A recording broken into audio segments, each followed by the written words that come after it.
महाराष्ट्र के ठाणे में अवैध अतिक्रमण को ठाणे महानगर पालिका ने बुलडोजर से गिरा दिया। इस दौरान लोगों ने भारी विरोध किया, लेकिन बुलडोजर एक्शन से पहले इलाके में भारी संख्या में पुलिस बल की तैनाती कर दी गई थी। विरोध कर रहे कुछ लोगों को पुलिस ने गिरफ्तार भी किया है। बॉम्बे हाईकोर्ट के आदेश पर ठाणे में ये 15 बुलडोजर की मदद से एक्शन लिया गया। इससे पहले भी यहां पर कई इमारतों में कार्रवाई हो चुकी है, लेकिन त्योहारों के मद्देनजर ये एक्शन कुछ समय के लिए रोका गया था। अब फिर से ये एक्शन शुरू हो गया है। हमारे साथ समीर भी से इस वक्त जुड़ चुके हैं। समीर, ठाणे में अवैध अतिक्रमण पर ये जो बुलडोजर की कार्रवाई हुई है, कितनी खत्म हो गई है, क्या किस किस इलाके में चलनी है, इसके बारे में पूरी ओवरऑल डिटेल हम आपसे चाहेंगे। बिल्कुल पिनाज, हम सबसे पहले दृश्य दिखा दें। जो इस वक्त कार्रवाई जो है सभी इमारतों पर शुरू हो चुकी। 9 ऐसी इमारतें हैं जिस पर कार्रवाई कोर्ट के आदेश के बाद हो रही है।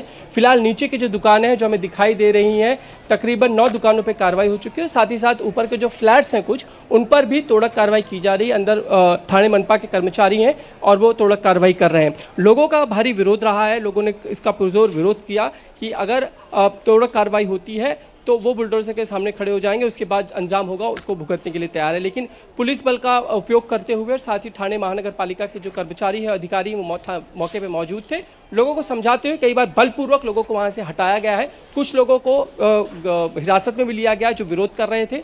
उसके बाद मनपा ने अपनी ये कार्रवाई शुरू कर दी। मनपा ने स्पष्ट कर दी है कि जो कार्रवाई हो रही है वो कोर्ट के आदेश के बाद हो रही है। सारे के सारे इलीगल स्ट्रक्चर्स हैं, इसीलिए कार्रवाई हो रही है। इसलिए कानून की कार्रवाई के आड़े ना आए, ये बार बार पुलिस प्रशासन यानी पुलिस के अधिकारी और मनपा की ओर से कहा जाता है। हमारे साथ कुछ लोग हैं, उनसे भी बात कर लेते हैं पिनाज कि क्या स्थिति, आगे उनका एक्शन क्या होगा। हमें ये बताइए, आप यहाँ के रहवासी, आपने फ्लैट लिए, इलीगल था या आपको लेते वक्त पता था?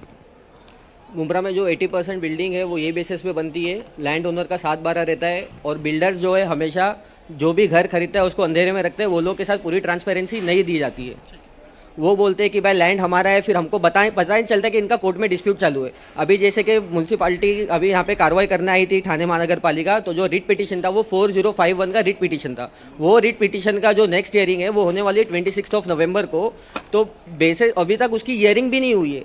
फिर भी ठाणे महानगर पालिका आई, यहाँ पे उन लोग ने हम नोटिसेस लगाए, हमने वो नोटिसेस देखे और हमने हमारा आंदोलन शुरू किया। हमारा आंदोलन ये उच्च न्यायालय के खिलाफ नहीं है, हमारा आंदोलन ये टीएमसी अधिकारी के खिलाफ भी नहीं है। हमारी जो मांग है अभी वो डायरेक्ट स्ट्रेट मांग है, वो जो बिल्डर से, क्योंकि बिल्डर हमको अंधेरे में रखता है। 15 लाख 20 लाख में ऐसे फ्लैट्स बेचते हैं और वो लोग का एक बहुत बड़ा नेक्सस है। जब भी हम बोलते हैं कि हमको एज अ पब्लिक हमको कोर्ट में जाना है तो हमको बहला फुसला के हमेशा से वो लोग रख लेते कि भाई टीएमसी अधिकारी हमारे जेब में है, पुलिस प्रशासन हमारे जेब में। ये तो बिल्डर है जो आप लोग को फंसा के निकल गया, लेकिन नगर निगम जो कार्रवाई कर रहा है उसके आप खिलाफ नहीं है उसके साथ में, क्योंकि नगर निगम अपनी कार्रवाई उसके हिसाब से कर रहा है क्योंकि इलीगल स्ट्रक्चर सिर्फ मुंब्रा में नहीं है, इलीगल ठाणे महानगर पालिका में टोटल 9 प्रभाग समिति है, जिसके अंदर मुंब्रा भी आता है, कलवा भी आता है, ठाणे भी आता है, दीवा भी आता है। तो हर जगह लेकिन अभी जो एक्शन हो रहा है उसके बाद आप लोगों ने क्या सोचा? आप लोग क्या आगे का एक्शन लेंगे? आप लोग का एक्शन प्लान क्या होगा? आप साथ दे रहे हैं, आप शांतिपूर्ण ढंग से, तो अभी थोड़ा कार्रवाई चल रही है। I want to get back to your first question, what you have asked to me, and my answer will still remain the same. My answer is that we have a 9 प्रभाग समिति in the ठाणे महानगर पालिका, मुंब्रा, कलवा, ठाणा, दीवा। ठीक है, अगर इनके तर्कों में इतना ही दम है तो अदालत का दरवाजा ये खटखटाने की इनके पास पूरा विकल्प मौजूद था। फिलहाल समझ में आता है कि आशियाने जब टूटते हैं तो फिर लोगों का दुख है, दर्द है, उनकी अपनी शिकायतें हैं, लेकिन कहीं ना कहीं कानून के तहत ही इस पूरी कार्रवाई को अंजाम दिया जा रहा है। आगे बढ़ते हैं। काशी कॉरिडोर की तरह ही बाराबंकी में भी काम चालू हो गया है। यूपी की योगी आदित्यनाथ सरकार बाराबंकी में लोधेश्वर महादेव मंदिर कॉरिडोर बना रही है। काशी विश्वनाथ मंदिर कॉरिडोर की तर्ज पर ये कॉरिडोर बनेगा। कॉरिडोर बनाने के लिए मंदिर के आसपास 127 मकान और दुकानों को हटाया जाएगा।